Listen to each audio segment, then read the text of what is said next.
Assalamualaikum warahmatullahi wabarakatuh. Halo everyone, perkenalkan nama saya Kurnianingsih, perwakilan dari kelompok 3 yang beranggotakan 8 orang, yaitu Aldian Syarif, Yusrianto Basir, Uni Handayani, Fitdayanti, Wandasari, Mutiara Kasih Setiawan, Fitri, dan saya sendiri Kurnianingsih. Dalam kesempatan video ini, kami akan memaparkan atau menjelaskan materi yang berjudul Konsep Perbuatan Melawan Hukum. Tugas final mata kuliah Hukum Perdata dengan dosen pengampu Muhammad Yasir Akbar Ramadhani, SHMH. Untuk penjelasan materi lebih lanjut, mari kita sama-sama menyimak video berikut ini.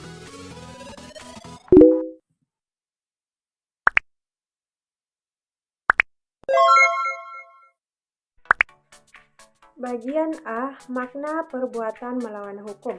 Hukum perbuatan melawan hukum atau onrechtmatige dalam hukum perdata diatur lebih lanjut dalam pasal 1365 Kitab Undang-Undang Hukum Perdata atau Burgerlijk Wetboek atau sering juga disebut dengan BW, di mana bunyi dari pasal tersebut adalah tiap perbuatan yang melanggar hukum yang membawa kerugian kepada orang lain, mewajibkan orang yang karena salahnya menerbitkan kerugian kepada orang lain, mewajibkan orang yang karena salahnya menerbitkan kerugian itu mengganti kerugian tersebut dari uraian di atas.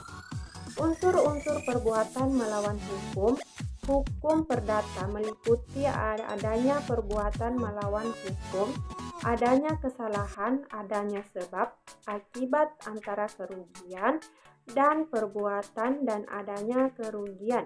Perbuatan melawan hukum yang tercantum dalam pasal 1365 KUHP Perdata atau juga BW hanya mengatur bentuk ganti rugi yang dirugikan. Ganti rugi ini timbul karena adanya kesalahan, bukan karena adanya perjanjian. Bagian B. Unsur-unsur perbuatan melawan hukum. Sesuai dengan ketentuan pasal 1365 KUH Perdata, maka suatu perbuatan melawan hukum haruslah mengandung unsur-unsur sebagai berikut. Yang pertama, adanya suatu perbuatan. Suatu perbuatan melawan hukum diawali oleh suatu perbuatan dari si pelakunya. Umumnya diterima anggapan bahwa dengan perbuatan di sini dimaksudkan baik berbuat sesuatu dalam artian aktif maupun tidak berbuat sesuatu. Yang kedua, perbuatan tersebut melawan hukum. Yang pertama, perbuatan yang melanggar undang-undang yang berlaku. Yang kedua, yang melanggar hak orang lain yang dijamin oleh hukum. Yang ketiga, perbuatan yang bertentangan dengan kewajiban hukum si pelaku. Yang keempat, perbuatan yang bertentangan dengan kesusilaan. Dan yang kelima, perbuatan yang bertentangan dengan sikap yang baik dalam bermasyarakat untuk memperhatikan kepentingan orang lain. Yang ketiga, adanya kesalahan dari si pelaku. Agar dapat dikenakan pasal 1365 tentang perbuatan melawan hukum, haruslah mengandung unsur kesalahan dalam melaksanakan perbuatan tersebut. Cakupan unsur kesalahan suatu tindakan dianggap oleh hukum mengandung unsur kesalahan sehingga dapat dimintakan tanggung-jawaban secara hukum jika memenuhi unsur di bawah ini. Yang pertama, adanya unsur kesengajaan. Yang kedua, adanya unsur kelalaian. Yang ketiga, tidak ada alasan pembenaran atau alasan pemaaf. Dan yang keempat, adanya kerugian bagi korban. Kerugian karena perbuatan melawan hukum di samping kerugian material, jurisprudensi juga mengakui konsep kerugian material yang juga dinilai dengan uang. Dan yang terakhir, 5, adanya hubungan kausal antara perbuatan dan kerugian. Adanya hubungan sebab akibat dalam perbuatan melawan hukum tersebut. Jadi bagian C, teori Satznorm.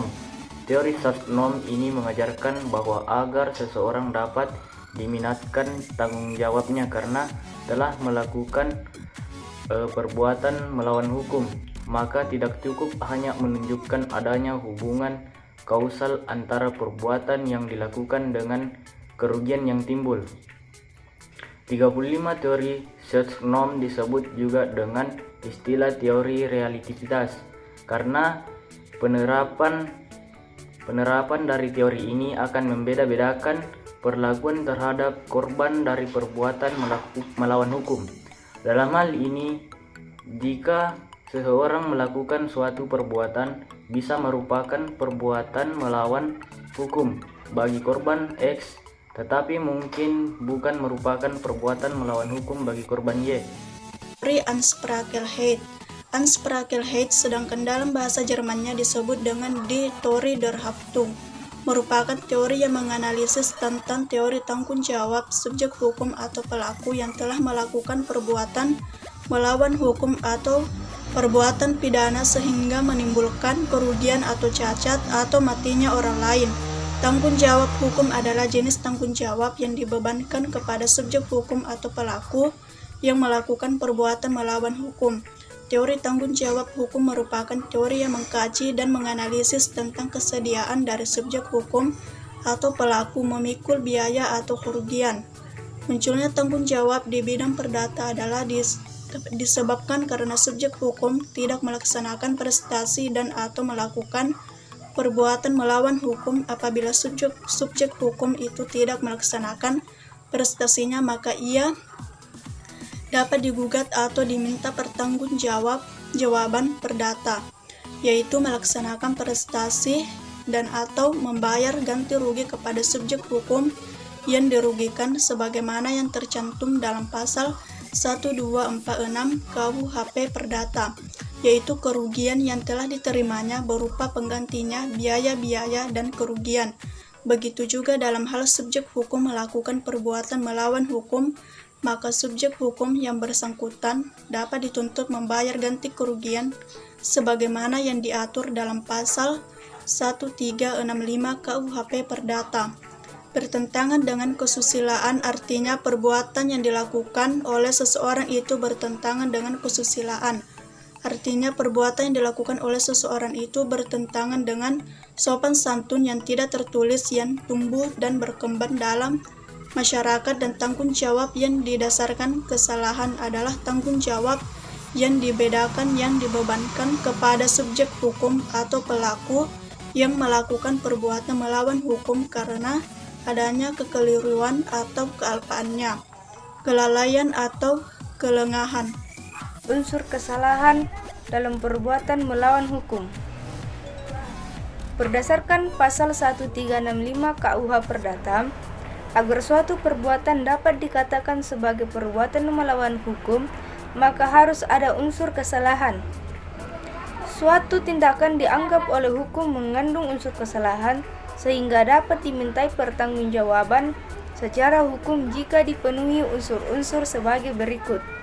Yang pertama yaitu adanya unsur kesengajaan, yang kedua adanya unsur kelalaian, dan yang terakhir tidak ada alasan pembenaran atau alasan pemaaf seperti overmuch.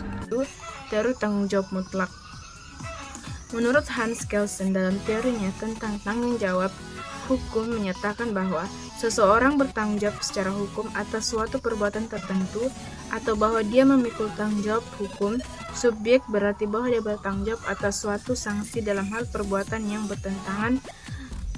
Hans Kelsen menyatakan bahwa kegagalan untuk melakukan kehati-hatian yang diharuskan oleh hukum disebut kehilafan atau negligence, dan kehilafan biasanya dipandang sebagai suatu jenis lain dari kesalahan atau culpa. Walaupun tidak sekeras kesalahan yang terpenuhi karena mengantisipasi dan menghendaki atau tampak maksud jahat akibat yang membahayakan, Hans Kelsen selanjutnya membagi tanggung jawab terdiri dari, yaitu yang pertama satu, pertanggungjawaban individu, yaitu seorang individu bertanggung jawab terhadap pelanggaran yang dilakukan sendiri. Kedua yaitu pertanggungjawaban kolektif, berarti seorang individu bertanggung jawab atas suatu pelanggaran yang dilakukan oleh orang lain. Ketiga yaitu pertanggungjawaban berdasarkan kesalahan, yang berarti bahwa seorang individu bertanggung jawab atas pelanggaran yang dilakukannya karena sengaja dan diperkirakan dengan tujuan menimbulkan kerugian. Yang keempat, pertanggungjawaban mutlak, yang berarti bahwa seorang individu bertanggung jawab atas pelanggaran yang dilakukannya karena tidak sengaja dan tidak diperkirakan. Menurut Abdul Qadir Muhammad, teori bertanggung jawab dalam perbuatan melanggar hukum atau tort liability dibagi menjadi beberapa teori, yaitu 1. Tanggung jawab akibat perbuatan melanggar hukum yang dilakukan dengan sengaja atau international tort liability. Tergugat harus sudah melakukan perbuatan sedemikian rupa sehingga merugikan penggugat atau mengetahui bahwa yang dilakukan tergugat akan mengakibatkan kerugian.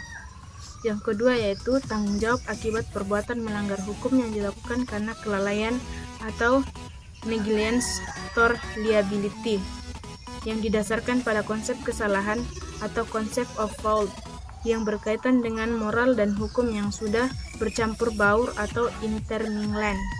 Yang ketiga yaitu tanggung jawab mutlak akibat perbuatan melanggar hukum tanpa mempersoalkan kesalahan atau strict liability didasarkan pada perbuatannya baik secara sengaja maupun tidak sengaja. Ke bagian G. Doktrin hubungan sebab akibat dalam perbuatan melawan hukum. Doktrin hubungan sebab akibat dalam perbuatan melawan hukum terdapat dua macam teori, yaitu yang pertama teori hubungan faktual. Teori conditional sine qua non dari von Bury, seorang ahli hukum Eropa kontinental yang merupakan pendukung teori faktual ini, menyatakan suatu hal kontinental yang merupakan pendukung teori faktual ini suatu hal yang sebab dan akibat, sedangkan suatu akibat tidak akan terjadi bila sebab itu tidak ada. Menurut teori ini, yang melakukan perbuatan melawan hukum selalu bertanggung jawab jika perbuatan conditional sine qua non menimbulkan kerugian.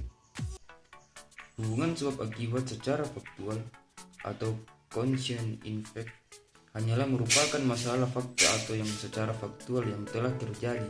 Setiap penyebab yang menimbulkan kerugian adalah penyebab aktual. Dalam perbuatan melawan hukum, sebab akibat jenis ini sering disebut hukum mengenai but for atau sine qua non. Yang kedua, teori adequate verorzaking. Van Chris menyatakan suatu hal adalah sebab suatu akibat bila menurut pengalaman masyarakat dapat diduga bahwa sebab itu akan diikuti oleh akibat itu. Menurut teori ini, orang yang melakukan perbuatan melawan hukum hanya bertanggung jawab untuk kerugian yang selayaknya diharapkan sebagai akibat dari perbuatan melawan hukum. Menurut Vollmar, terdapat hubungan kausal jika kerugian menurut aturan pengalaman secara layak merupakan akibat yang dapat diharapkan akan timbul dari perbuatan melawan hukum. Kemudian yang ketiga, teori sebab kira-kira atau proximity cause. Teori ini disebut juga teori legal cause. Semakin banyak orang mengetahui hukum, maka perbuatan melawan hukum akan semakin berkurang mencegah melakukan perbuatan melawan hukum. Jauh lebih baik daripada memiliki sanksi. Mungkin itu saja penjelasan materi dari kelompok kami. Mungkin ada kata salah yang terucap, kesempurnaan milik Allah, kesalahan milik kami. Kurang lebihnya mohon dimaafkan. Wabillahi taufiq wal hidayah. Wassalamualaikum